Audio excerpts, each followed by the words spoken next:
Hello everyone. Today let us discuss about support materials, that is planning and use of magnetic board, which is one of the teaching aids which teachers can make use of in order to make the teaching learning process more effective. Moving ahead, magnetic board is a board made up of flat iron sheet used to display pictures, cutouts, and light objects with magnets. So basically, it is a kind of iron sheet which is used to display pictures, cutouts with the help of magnets. There are different types or forms of magnetic board. The first one is magnetic whiteboard, and the second one is magnetic chalkboard. So let us see how a magnetic whiteboard looks like. So magnetic whiteboard looks like this. It is a whiteboard because of the color of the board, and you can stick pictures, images, or any display material using the magnets which you can see here, which are colored. Okay, and this is a duster, which is again a magnetic. And the second type is magnetic chalkboard.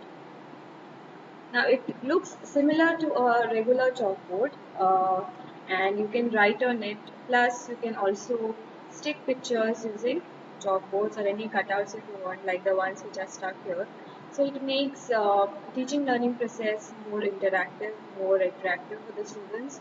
And you can make use of the chalkboard or this magnetic chalkboard in a much more efficient way than that of a regular chalkboard.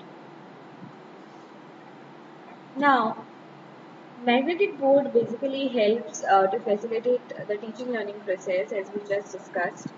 It makes the learning material attractive because you can make use of various cutouts which can help enhance the transaction of the lesson, which sometimes otherwise is a bit difficult to do if you have to draw all of that on a chalkboard. It makes learning attractive because students remain attentive. It increases understanding and retention of the concepts as you would put a great deal of effort in making the lesson more interesting because of the facility that you have. So it can help retain the understanding and retain the concepts and understanding of students.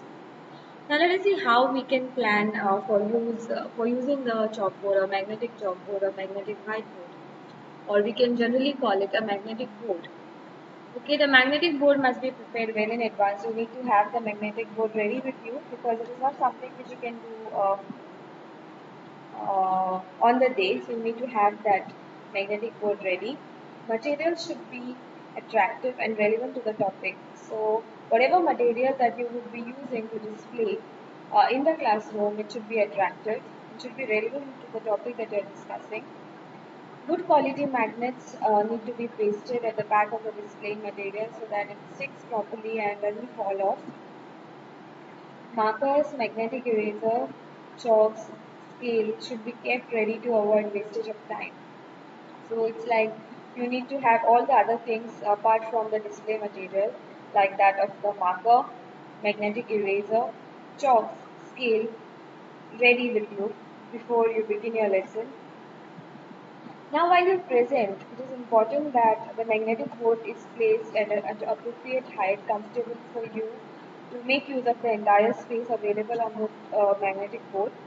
And it should also be within the reach of the students because sometimes the students come to the board to you make use of the cutouts or display materials. If they have to work or do any activity, by coming to the board, they should be in a comfortable position to do all of that, and the board needs to be inclined at an angle about 30 degrees to the horizontal so that it is easier for everyone to see it, and position should be at one side so as not to block the view of the student. So it should be positioned at one angle, one side, so that everyone in the classroom should be able to have a look at it, or whatever that is displayed on the magnetic board should be visible to each and everyone in the classroom. Cutouts must be arranged depending on the sequencing of the lesson. So it's very important that you arrange that cutouts or whatever display material that you're planning to use for the lesson. It should be arranged in a proper manner. It should be in a sequence so that it helps students get an idea of how exactly the flow of the lesson is, like how we do for a normal chalkboard. Now let us have a look at the merits of using magnetic board. So the magnetic board and the cutouts can be prepared beforehand, so you can be ready. to use it whenever you are discussing any specific topic.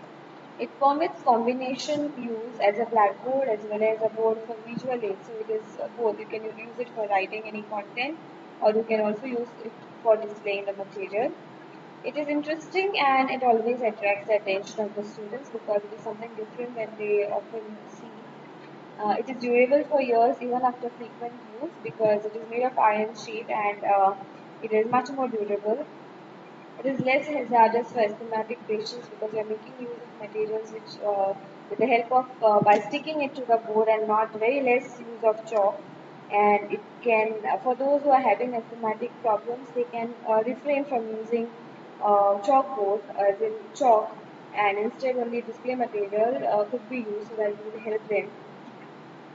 And it can be made in various sizes depending on your need or requirement. And it is simple to build a magnetic board where you just need a iron sheet and few magnets so that they will help you to display the material in an easier manner. So like every support material has its advantages or merits, it also has its limitations. One of its limitations are it is expensive to purchase magnetic board because sometimes for some of the teachers or some of the schools it would be a great deal to invest in iron sheet magnetic board because sometimes they come very costly and it is not easily portable as it is heavy because if you have to move it from one place to the other, that portability issues can arise. Preparing cutouts can be time consuming, which is not so when you are using a regular chalkboard because you're working at that point in time in the classroom. But in case if you are planning to use a magnetic board, you need to have all the cutouts ready beforehand and availability of small pieces of magnets to hold the pieces of visuals could be a bit difficult because you may not get them very easily. And all teachers may not have the skill to prepare attractive visuals. If you are not a person who understands the aesthetics of how to present a material or display a material, then things can look shabby. So this was about how magnetic board, which are of two types, that is magnetic chalkboard and magnetic whiteboard, could be used while making use or teaching any specific content. We have seen the planning, your presentation, and merits and limitations of this. So let us move to the next type of support material, that is graphic organizers. The graphic organizers are a kind of support material which can be used in any form. It could be used electronically, it could be used in a traditional classroom method. So let us see what exactly are these and how we can plan for it and how we can make the best use of these graphic organizers. So graphic organizers are are also called concept maps or mind maps, and they are a pictorial way of constructing knowledge and organizing information. So it is a way by which you can construct the knowledge or you can build in the information so that each one can understand it in a proper way. And could also be used in order to organize information whenever required. So they help the students convert and compress a lot of seemingly disjointed information into a structured, simple to read graphic display. So it's basically an arrangement of information which sometimes can get too much for the students to remember. If you make use of graphic organizers and put it in a certain way, we'll see what are the certain ways by which you can put information so that it becomes easier for the students to read, easier for them to remember and structure the whole idea of the concept that you're dealing with. And the resulting visual display conveys complex information into a simple and to understand manner. So it is a way of making a complex task or a complex information look simple. And it's basically a kind of organization of an information in a simpler manner. That's why a graphic organizer, you're organizing information graphically in different forms. So when I talk about types of graphic organizers, the first one is a cluster diagram. If you can see here, it is in a form of a cluster wherein you have the main content here in the circle, which is colored blue, and then the other concepts are attached, which are attached to this major concept. are marked or are pointing towards it, so you can mention the other related concepts. So if I consider write the term respiration here. So what are the other aspects associated with respiration? If I write water cycle as a main title, I can write all the steps or all the stages of water cycle in the remaining circles, and I can just relate it to the major concept. So they are also called Weber cluster diagrams. Now, they are a type of graphic organizer that condense and organize data about multiple traits, facts, or attributes associated to a single topic. So, these basically help you when you have to discuss about the features of a single topic and display it in a more organized manner.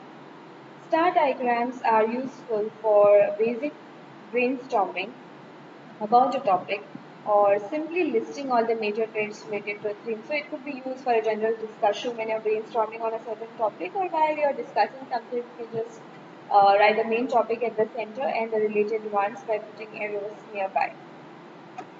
And this graphic display of methods that help your study skills like taking notes, reading, doing homework and memorizing. So it's basically structuring the information in a simpler manner which is easy to remember and easy to retain for a longer period of time. The second type of graphic organizer is spider map. So see how it looks like. So it looks, this blue color circle is the main concept, and then there are other sub concepts colored in different which are colored differently. And then from those subtopics, again, some topics which are subtopics of the secondary topics are mentioned. So that's why it's called a spider map, because it looks somewhat like a spider. Like this is the main body, then the legs and the other hair. So you can basically relate it to that. So it is called a spider map because you can refer to the main topic, then the subtopic, and then subtopics of the secondary topics. So this is how a spider map looks like. So a spider map is sometimes called a semantic map, and it is a type of graphic organizer that is used to investigate and enumerate various aspects of a single theme or topic, helping the students to organize. Apologies, the spelling of organize is incorrect, but it helps the students organize their thoughts in different forms when you have many topics associated with a single main topic to deal with. It looks a bit like a spider web, hence is the name a spider map. Then the process of creating a spider map helps the students focus on a topic, and it also helps the student to review what they already know in order to organize their knowledge. So if you are even revising a topic, you can make use of this, and also help the students to monitor the comprehension of topic, like how much they have understood a topic. You can make out about it using that map, and it also helps to point out the areas where students must investigate more. So if you have any area or aspect related to the topic which needs more attention from part of the teacher, when you present the information to them in such a way or revise the information in a certain way, like by using a spider map, you get to understand which area of the concept they are not really thorough with. Then, if the topic at hand involves investigating attributes associated with a single topic, you can make use of the spider map as well, wherein you can obtain more details on each side of these ideas, and you can use a spider map as a graphic organizer. So it is like a star graphic organizer with another level of detail, because it has again subtopics which you can deal very much in detail as if you compare it with a cluster diagram. So this was about two types of graphic organizers, that is the cluster or web diagram, and the second one is a spider map under the types of graphic organizers. A few more types of graphic organizers we will discuss in our next lecture. If you have any uh, queries related to the topic that is covered so far, please feel free to type it in the chat box. Thank you.